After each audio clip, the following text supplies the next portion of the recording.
সুবহানাল্লাহ সুবহানাল্লাহ সুবহানাল্লাহ। না, শালিটা এমনি আসার কথা ছিল, সেই থেকে বেশি বেশি তদবি করতে করতে হাত ব্যথা হয়ে গেল, এখনো আসলো না। না, তো সহ্য করা গেল না তো। সুবহানাল্লাহ সুবহানাল্লাহ।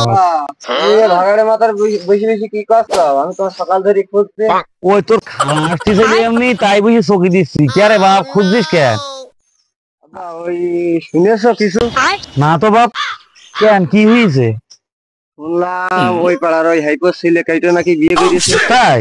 হ্যাঁ আব্বা। ও, আমি তো শুনিনি বাপ। ওই হাইপোর ছেলে কেটে আছে না, ওর সাথে আমার কথা হয়েছে। ওদের ধান চাইল গুছিয়ে তাই ওর বিয়ে দেশ। এইতে বিয়ে তালি কনে করেছিস? ওই কুদলোর মোড়ে।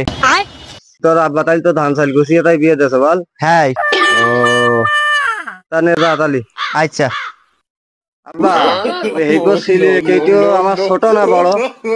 ও, মনে হয় তো ছোটই হবে। কেন রে বাপ?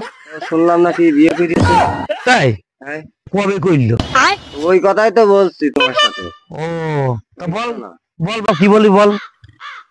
শুনলাম নাকি ওদের ধান চাইল গোছানি হয়ে গেছে তাই ওর বিয়ে দিয়েছে। আব্বা আমাদেরও তো ধান চাইল গোছানি হয়ে গেছে আব্বা। তাই?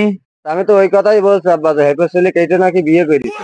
জিডিও তো ইসড়ি পাইকে গেছে, ওরে তো বিয়ে না করালে হচ্ছে না।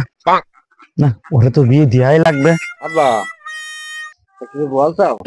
না রে বাপ, কিছু বলিনি। তুই যা বুঝতে চাইছিস ও আমি বুঝিয়েছি। সামনের পয়সা দেন উঠলি, তোর একটা ব্যবস্থা করিয়ে দিবানি। তুই যে ক্লাসের ছাত্র ছিলি, ওই ক্লাসের মাস্টার আমি। কথা বলি বলেই তো এই 12টা বছর পার করলে, আর নাই 6 মাস। এতে ফকির মরবে না, ভিক্ষে নাই একটু কমই হবে না।